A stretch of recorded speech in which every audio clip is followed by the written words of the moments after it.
the point that I'm going to kind of go into with my story is I have no great skills. I was never the smartest kid in school. I'll go through my whole story. The one thing that I was willing to do is what other people weren't. I was willing to fall down, and I was willing to be the first one to stand up and take an opportunity, even if I didn't think that I knew how to do it. He stood up. Everybody had the same opportunity, right? You guys were all offered the same opportunity. You can come up here, you guys can try. You're likely going to fail. You don't know what's going to happen.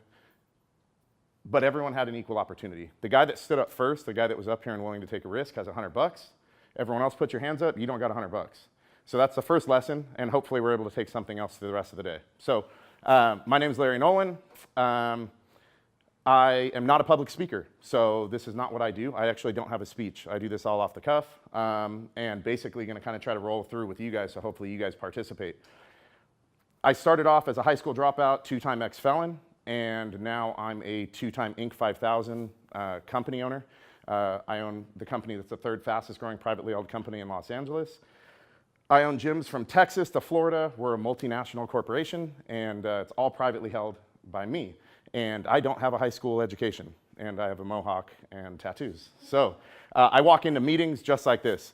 I actually have joggers on underneath this, or tights on under this, so I'll roll in compression tights, and this is how I roll into my meetings. So I'm going to kind of go through my story, and the goal is for some of you guys to kind of be able to relate. When I used to have people come into my school to talk, there was no relation whatsoever. When you guys heard you guys were going to have to do this, how many of you guys weren't pumped to be here? Be straight up, be honest. Okay, cool, honesty, honesty, honesty, good. I hated when people came in to talk. It was so corny. I did not relate to anything they said. They would say, you got to study, which I'm not saying not to study. Don't everyone get mad at me, okay? So they'd tell me to study. They'd talk to me about SATs. I couldn't spell SAT, and I knew I was dropping out of school in 6 minutes, and I knew that it wasn't going to be something that I could relate to.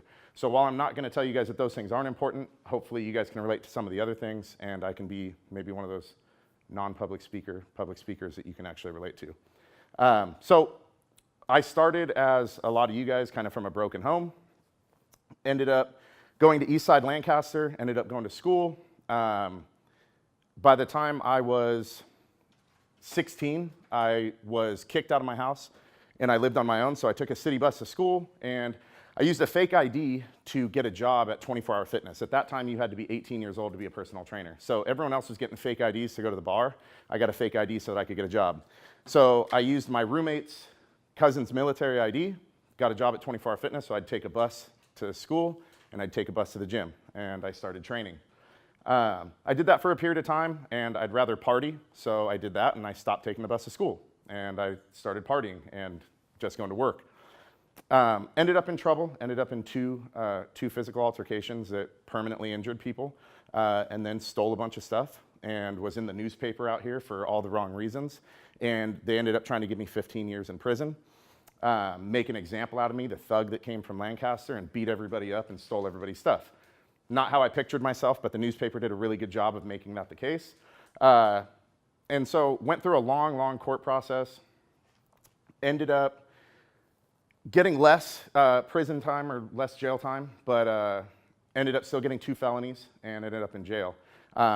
Came out, I attempted suicide, ended up in the hospital, ended up coming out, and at that time I decided that I was going to try to turn around a little bit. So I ended up getting a job. Met this girl, and her parents owned like a sushi company. Have you guys ever seen the sushi in Trader Joe's, Costco, all the pre-made sushi that isn't really sushi but looks like sushi? So worked for that company, and it helped them expand. They basically started as a small company in Glendale, and we ended up basically going on the road, and we would get them picked up in different stores. So they would allow us to set up a booth. If people liked it, they'd let us start carrying it at the store. So we traveled around the country, me and a couple buddies, and we ended up selling a bunch of sushi and got them picked up. So I ended up making good money, but I realized I didn't like what I did. So every day, at that point, I had a house up Seco, out here. I was 23 years old, and at that point, I'm a felon, I'm a high school dropout, I'm making good money, and everybody's thinking I'm crazy, saying that I want to quit my job. They're like, you can't get another job, you're an imbecile, and this isn't going to be a good choice. Everywhere I'd go, I'd talk about fitness. Every manager at a store that would want to pick things up, I'd go talk to them about fitness. It was always about the same thing. So I ended up quitting. I downsized, went to an apartment, and I went to open this LA Fitness as a trainer, the LA Fitness in Valencia. got back to training. At that time in 2007, there weren't boot camps, boutique gyms. It was all LA Fitness, 24-hour fitness, things like that. I had no business model to go off of. I had no credit, and I had no money. So I went to a park, and I trained my now wife and my mom. They were my 2 clients. And I looked absolutely crazy running around a park chasing these 2 women. It looked like I was killing them, not training them. And I had no other clients. So that's all I trained was them. The goal was that I would have other people see me, and I'd be able to get them to come over. And it worked one at a time. I would talk to somebody, they'd come over and start training with us. It grew from that to where I ended up with a box truck, an old U-Haul, and I put weights in the back, grew into a building. It grew and it grew. And now 12 years later, like I said, we have gyms all over the place, and we give 24-hour fitness a run for their money. Along that entire process, I never had funding. Again, I never had a high school diploma. The entire time it was passion driven. So the goal was for me to always create something that was going to be great, something that I was good at, and something that I wanted to wake up and do in the morning. I was talking to you in the back, and she was talking about how she likes, how she kind of likes numbers and things like that. A lot of the time when we have a rough upbringing, we think we're going to take whatever job we can get. We'll take whatever, if we have a basic skill set, we'll go ahead and take a job because it's the best job that I can get. I thought that I was absolutely delusional because I was the only person that thought, regardless of the fact that I don't have an education, regardless of the fact that I'm a 2-time ex-felon, I still want to only do what I want to do, what I love to do, and I want to make a great living at it. Everyone told me that's unreasonable. Like, you don't have what it takes. You already messed your life up. You can't go do that. I make millions of dollars now. I have a fleet of supercars. I have everything that I ever dreamed of. Not because I listened to everybody that told me that I had to do it a certain way, not because I had to settle and go and do exactly what they said. Well, you just go sell sushi, bro. You got a job selling sushi, go do that. I didn't love it, so I didn't settle for it.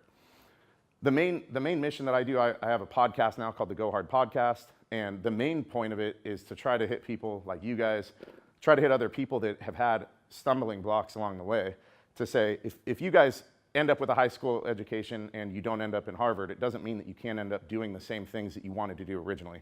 I've got friends that went to the school of Morton for business school. I've got friends that went to UCLA. We are supposed to be opening one of my gyms on the campus of UCLA. They never would have accepted me, but now they want one of my gyms on the campus. You can still do all those things. You just have to find a different way to do it. You're going to have to find another route. So for you guys is still consider college. I don't want the teachers to get mad at me or anybody, but still consider doing all those things. But the point that I always had was teachers would try to motivate me. And how many of you guys have had a teacher that have said, read off a statistic that said 80% of people that don't graduate make this much money? How many of you guys have heard those statistics? Every one of you guys have heard them. They're trying to motivate you, but it's almost discouraging, right? Like, well, okay, so if I don't go to an Ivy League school, I'm put into this box of never doing what I want to do. That isn't going to be the case. Like, those statistics are great, but there's always an exception. Forbes did an article on my situation that said they'd never done a case study on somebody who hadn't graduated high school and had a felony that reached over multimillionaire status. The percentage of likelihood that I would end up where I am today is a 0.0000007% chance. So that's what they ended up doing when they took all the data that they had put together and compiled. That's the likelihood that I'd be here, but here I am. So the goal is for you guys to say, look, there's always an exception to that statistic. If you have a 1% chance, who said that you can't be the 1%? Just because 99% of other people had to go a different route doesn't mean you guys can't go this route and be the 1% that still makes it happen. So I like to try to end it off. She had ended up saying that she wanted to do accounting, things like that. I'm going to force some of you guys to participate. What's a goal that you guys have that you think would be challenging to reach? What do you guys want to do? You started to raise your hand. Yep, you started to raise your hand. Now you're stuck. Now you're in it. I want to teach science, but I want to travel the world while I'm doing it, and I don't know how I would go about doing that. Okay, so she said she wants to teach science, but she also wants to travel the world while she's doing it. So have you ever looked into, are there other jobs like that? Have you looked into anybody that might have placement jobs where you're able to travel and maybe you can teach at other schools that are in other countries, programs for things like that? At my work, there's this one lady that works with me, and she says that she works for this specific organization that does something like that, but they said that it's only for like English. They don't do math and science. Okay, so The goal in those situations, like mine as an entrepreneur, is I say, I'll just create it. So, I mean, there's also that option a lot of the time, is you could say, look, are there other teachers that want to do the same thing that teach us? Why couldn't we put together our own program? Nobody else travels and does this. We can be the one to do it. That's a lot of the time too, is one is research. When I would do things is I obviously didn't have a business background. So when I would go to do marketing, I didn't know how to market. So Google is really cool. You can Google anything, you know? So for you is you research what's currently existing. Most people don't spend a lot of time researching. They just say, I kind of want to do something. So spend a lot of time researching, trying to connect the dots. Also, as a lot of people will say, yeah, I know this person on social media, but they have 2 million followers, they would never respond.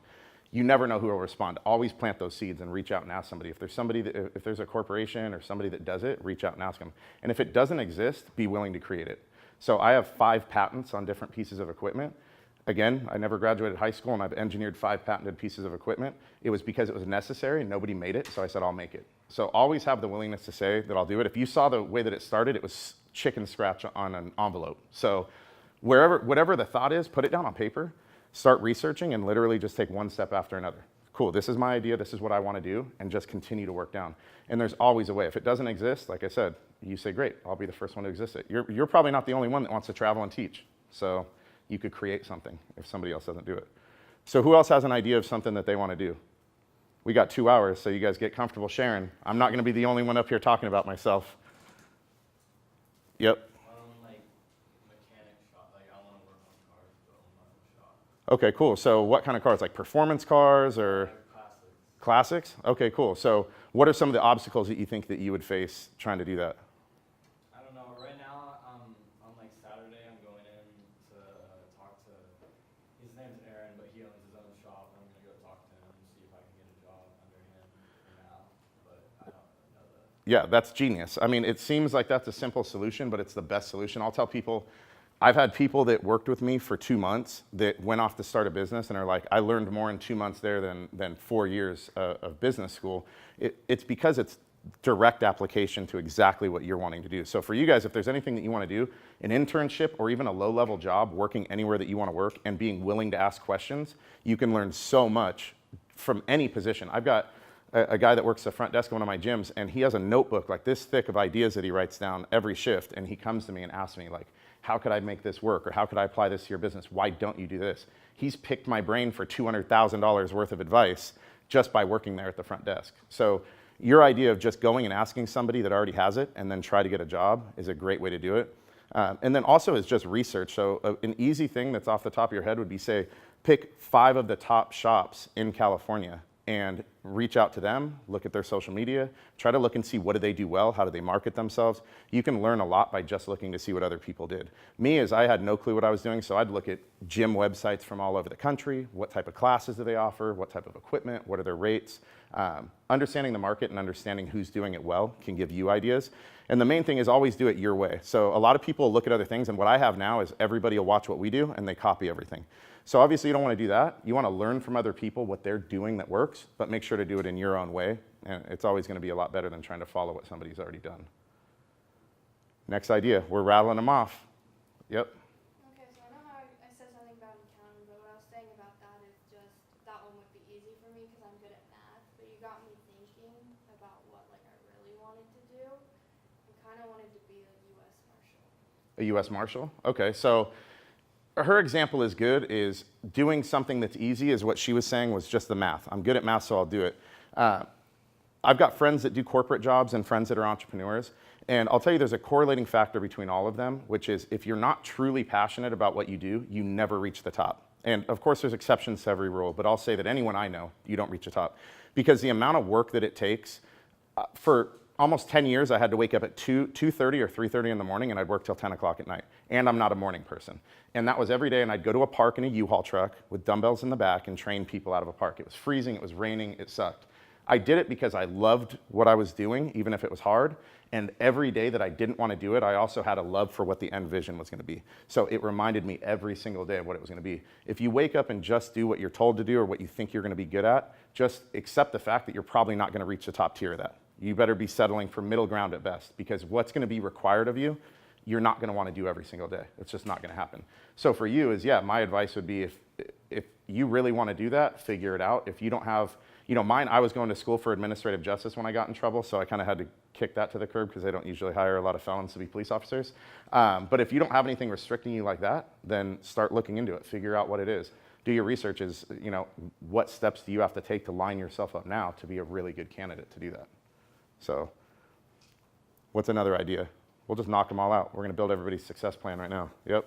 I want to be a doctor, but it's really rare for people to actually succeed and graduate, and especially to go into medical school. Right. Yeah, I mean, that's the hard part is we look at a lot of those things and you'll look at like success rate. So, say somebody who wants to be a firefighter even, they'll say, well, there's 600 people that apply for 4, they're giving 4 positions and 600 people apply. What happens is it starts making you question yourself, like, why would I be one of those 4? Like, these other 600 people clearly are more qualified than me. But the question is why? Why are they really? Are they really more qualified? Are those people that all apply to be doctors? Yeah, a lot of them fall out, but why do you have to be one of the ones that fall out? So it really does just take being confident in yourself and saying, I'm gonna make it happen. And that's really what I had to do each morning when I woke up, is I did an interview recently and they said, what kept you motivated every day and gave you the confidence to keep going forward? And I was like, I wasn't motivated and I didn't have confidence because I shouldn't, because I was failing every day. But I just kept getting up and doing it anyways because I had the end vision that I could make it there, even if today I didn't know how. I would figure out a new way tomorrow and I would keep pushing forward. So for you is, even if you have those odds against you, you just have to know if you want it bad enough and you're willing to put in the work, you can be one of the 4 people. So try to look at it that way and don't be discouraged by the odds. That was the same thing I was saying earlier, is when teachers would try to motivate me and be like, if you don't do this, you're gonna make $40,000 a year, you're gonna end up in a ditch somewhere. I'm like, that doesn't sound good, but it also didn't motivate me. It just upset me. But those statistics, there's going to be a lot of times where you're going to look at the odds of the statistics and they're going to be stacked against you. Anybody that comes from a broken home, that's a female, that's a minority, you could look up and they're going to go, this is the percentage that graduate from law school or that graduate with a doctorate. And you could be discouraged by it and go, man, those numbers aren't good. But they're never 100%. Even if they're 99% of them fail, why can't you be the 1%? So I would try to always have that mentality. Because again, I was the 0.0 with 7 zeros%, and I don't have anything on paper that makes me, for any good reason, be that person. So there can always be somebody that's that 1%. All right, somebody else. What's the next goal? You're going to be a doctor, and you'll make sure that you arrest anybody that messes with her. So it's all going to be good. Yep. I want to go to film school to be a producer and actor, but that takes a lot of money and a lot of time. And I do take classes through my college, but it doesn't guarantee any success. Right. Okay, so a lot of things on that topic. My dad was actually a dolly grip and then became a camera operator and worked on Everybody Loves Raymond and a bunch of other shows. And he started off as a grip, which obviously that wouldn't be your starting point. But a lot of my family is in that industry, and a lot of what it takes is being willing to start off wherever you can, get your foot in the door. So again is, you could research through social media, and like I can tell you a few tricks of the ways that I've gotten my foot in the door is I'll find people that are connections and I'll look through their social media and say they're a Steelers fan.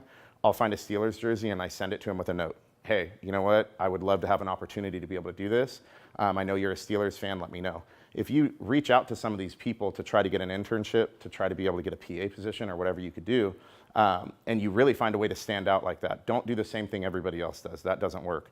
But if you can get your foot in the door and excel, any job that you guys have, you're gonna work your way up the ladder, because the saying that good help is hard to find is absolutely true. If you're really passionate about this and you want to do it, it's first just getting your foot in there. Get in front of these other people. And then when you're there, every minute that you're there is an opportunity. So you meet another actress, you can talk to them, and you'll be surprised how many of them are really nice, So you're there, and all of a sudden you build a friendship. They're able to teach you things. They're able to give you another connection.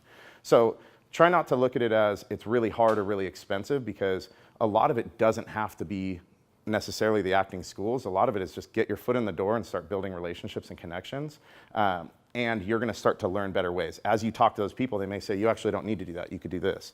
So try not to look at it that way. And also is a lot of the schooling and that kind of stuff is going to be good. Obviously, you have to be able to perform the art that you want to do. But if you're looking at 2 different routes, so right now, do you want to start off in acting is what you wanted to do?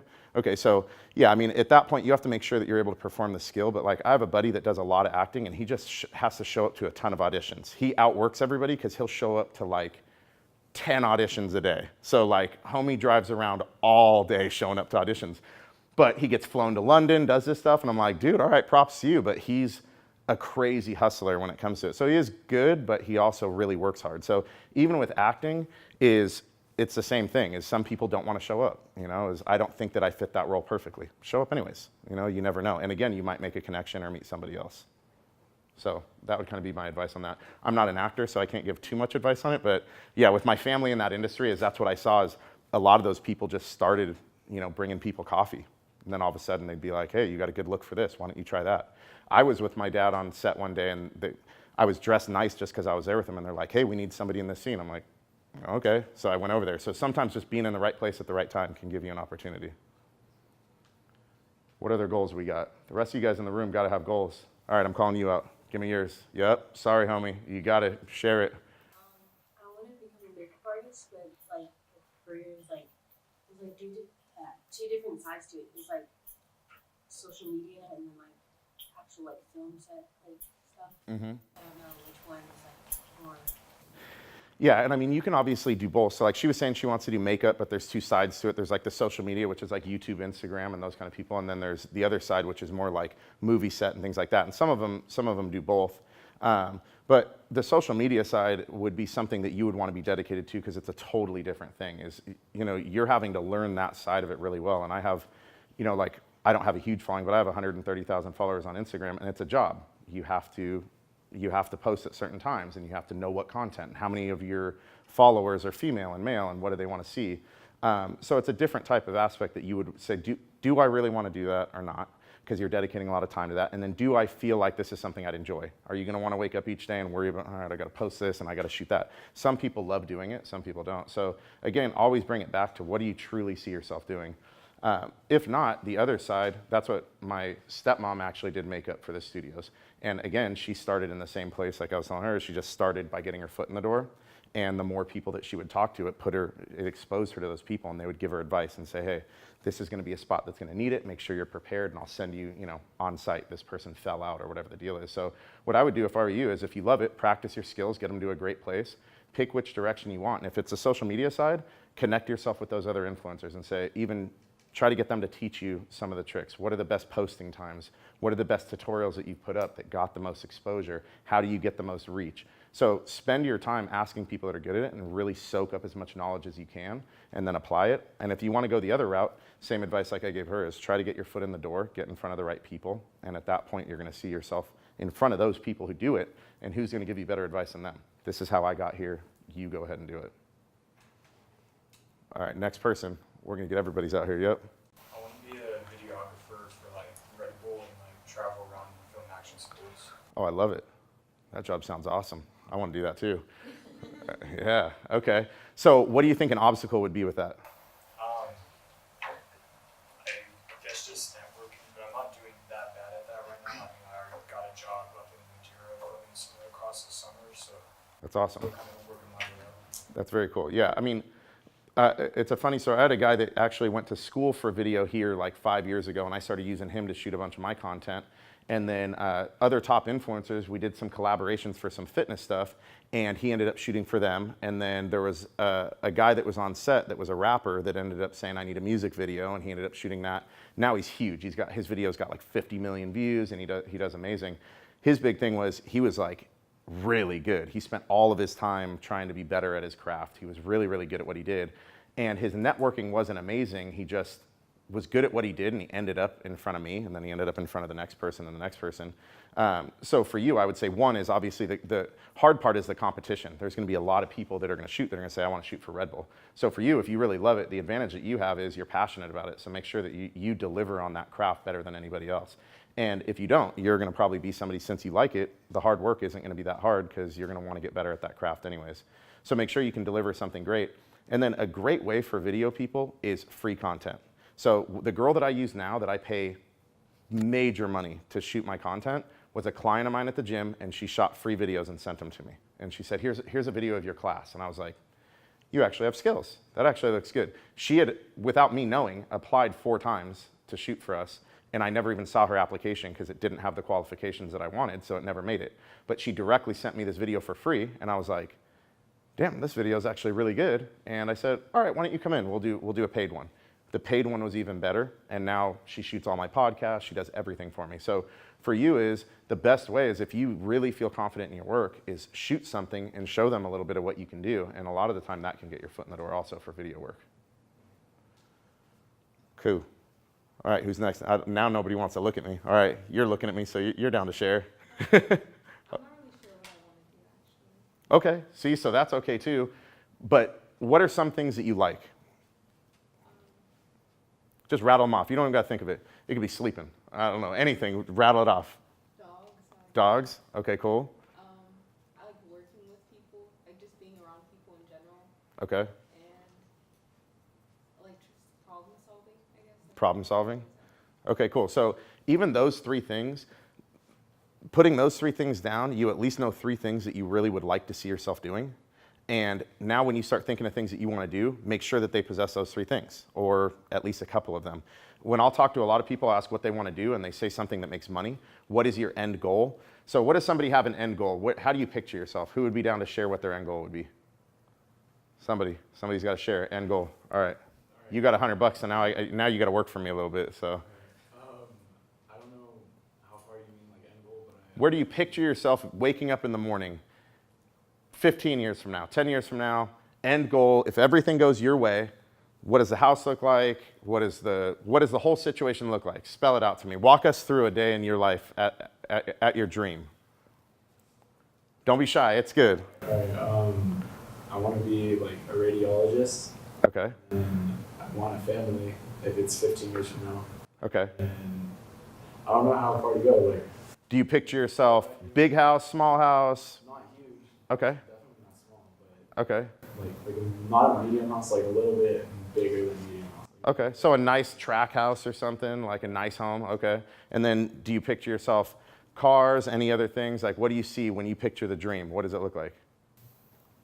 Well, okay, if I'm being realistic, I think with my job and then Not being realistic, end goal, if you could have it, like whatever the goal would be, what would it be? I think my end goal, even if we're saying it's not realistic, I think I can make it realistic, and that's where I want to be. And I want an SRT Hellcat, and I want that to be my house. I want my family. I want a girl, and then like 2 kids. Okay, so the first part that I want to point out to a lot of people is it took you a minute to kind of go through that. Part of it might be because he didn't want to share all the details because he is in front of everybody. But a lot of the time is when I'll talk to somebody will hit me up on Instagram and say, hey, I really wish I had your cars.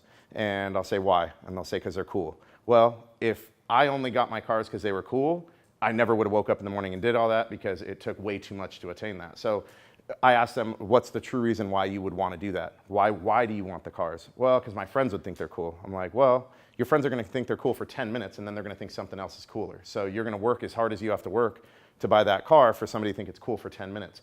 And then they start realizing that they haven't really stopped to think about why they want what they want. They either want it because their parents said that it was cool, because society said that it was cool, because it's expected that you're supposed to do these things at a certain time. And a lot of those things have to weigh out. There has to be a balance between what you want and what you desire to do with your life. So I had a friend where she said, I just want to live on a plot of land like on a motorhome. I just want a nice piece of land. I want to live on a motorhome. But her parents wanted her to be a doctor so that she could buy all this nice stuff. And I was like, well, those two don't match up. You're going to be working so hard to buy things for somebody else and live a life that you don't truly want. And a lot of us don't slow down to truly think about what do we want, why do we want it, and then are we willing to do the work for it? Like me right now is, you know, when they called me in, they're like, I know this, drive a Kia. Ain't nothing wrong with a Kia. Like, drive the Kia. Don't work for a Lamborghini that you don't want. Like, there's no reason to do that. So for you guys, really try to take the time to picture what you see yourself at the end of the day doing and kind of work yourself backwards in that also. You'll see a lot of people working overtime to buy stuff that they don't really want and things like that. You guys are younger, so you might not see as much of that. Maybe your parents have done it, you know, maybe other people, but that's a common thing. And a lot of people, when they hit me up, say, I want that, and I'm going to do whatever it takes to get that, and they don't even really want it.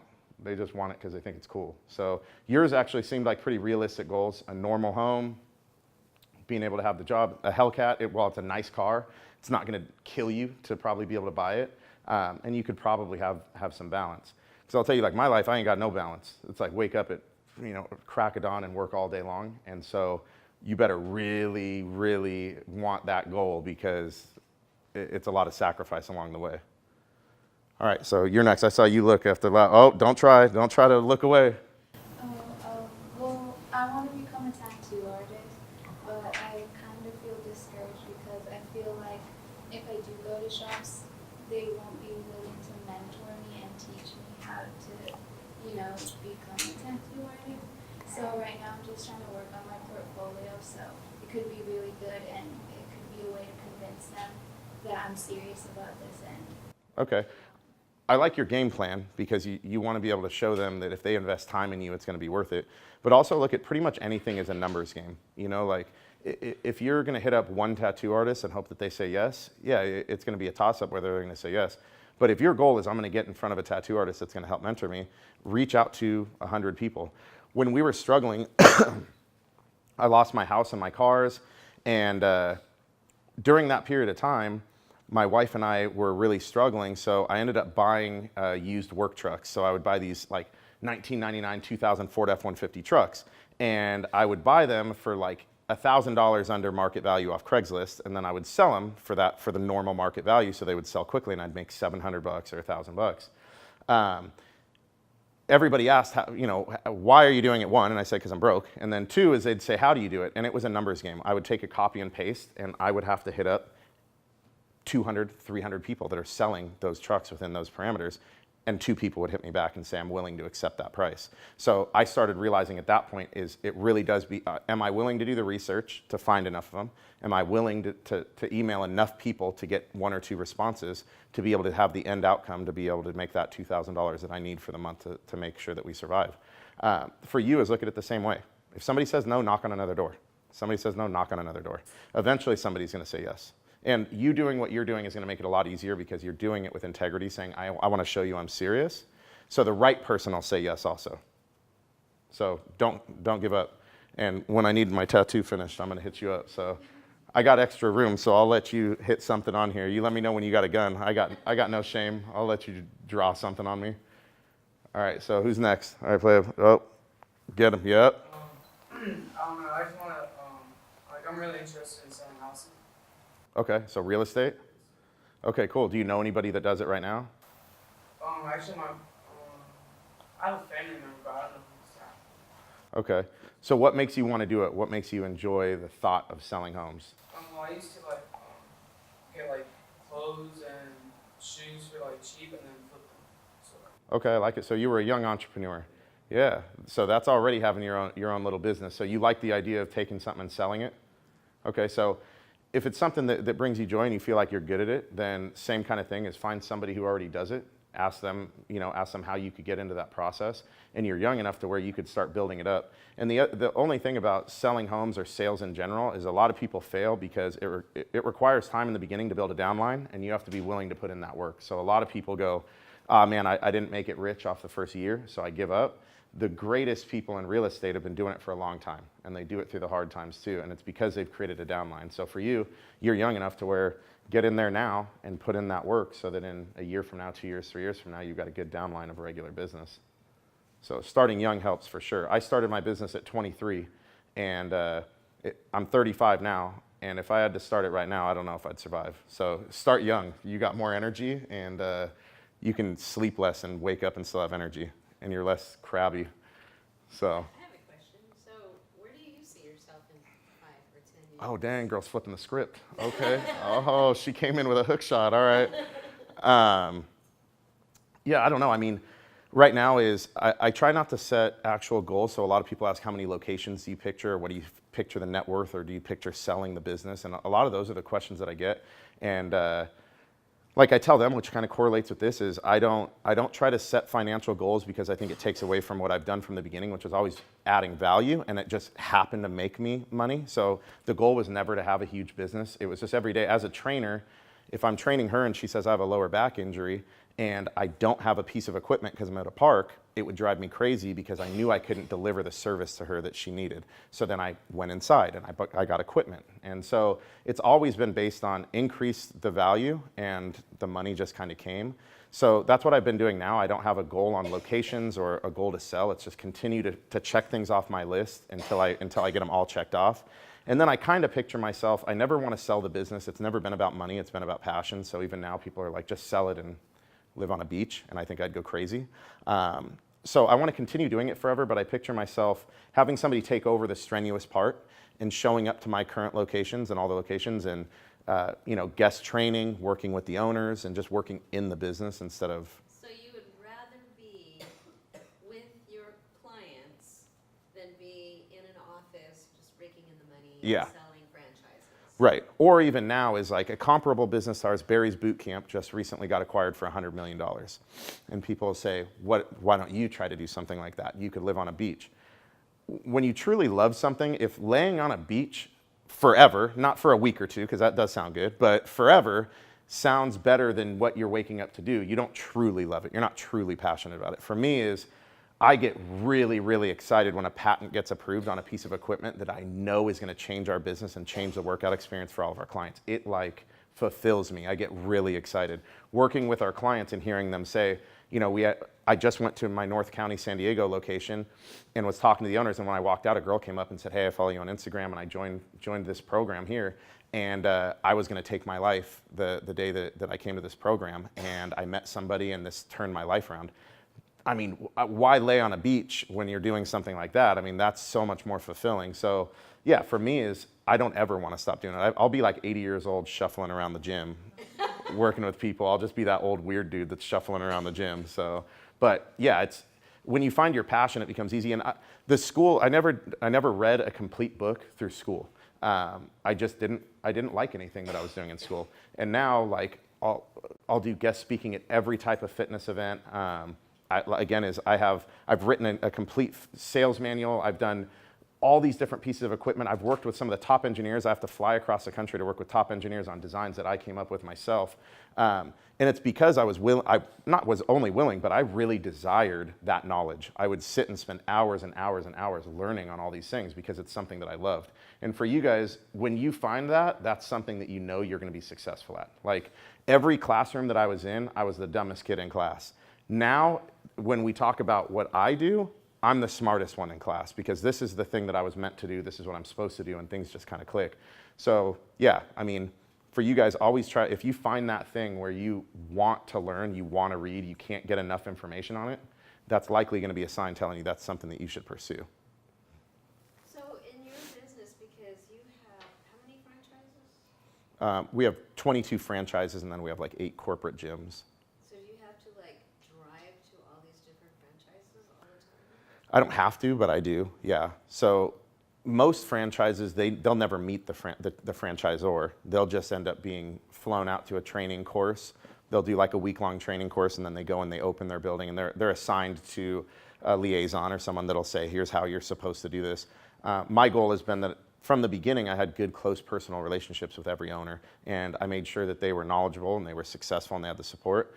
So when we launched our franchise, I didn't do any promotion. I put it on social media, and we got 297 qualified inquiries within a matter of days, which the franchise attorney that I had hired did Domino's Pizza, was very knowledgeable, and he said that doesn't happen. So I said, I'm worried that we're going to get an influx of people and my brand is going to be watered down and these owners are going to come in and they're going to fail, and I don't want that. He said, that never happens. Well, I ended up being the anomaly, and then it happened, and I was like, well, crap, what do I do now? So we basically limited it to 10 franchises for the first year. So we told the other 287 people that they're on a waiting list. And we wanted to make sure that those 10 people were successful, and we're trying to grow in that same pattern. And I'm trying to do the same things that I did in the beginning. I think a lot of businesses mess up by saying, this is what I did in the beginning, but now I'm going to do it this way. Like, it worked in the beginning because every one of those owners was my friend. They were like family, and they knew they had the support. So even if it takes me 20 years to open all of my gyms, if I open them the same way and do it the same way, I know they'll be successful. So yeah, I still personally drive to each one of the gyms and make sure that they're doing well and meet the members and stuff too. So you have a personal investment with the owners of each gym. Yep. They started out as your clients. I don't have one franchisee that wasn't a client or an employee.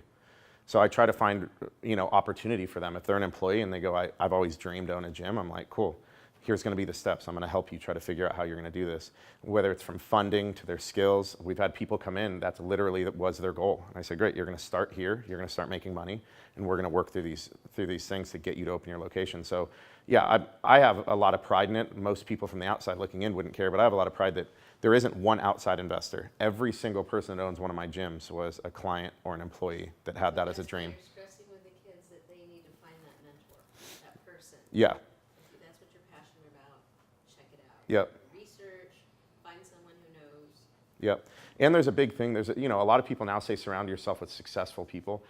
I don't agree with that. I say surround yourself with good people. I don't have any wealthy friends. I have wealthy acquaintances, but the friends I hang out with are struggling to pay their car note most of the time. But they are really, really good people, and they support me, and they get genuinely excited when I succeed.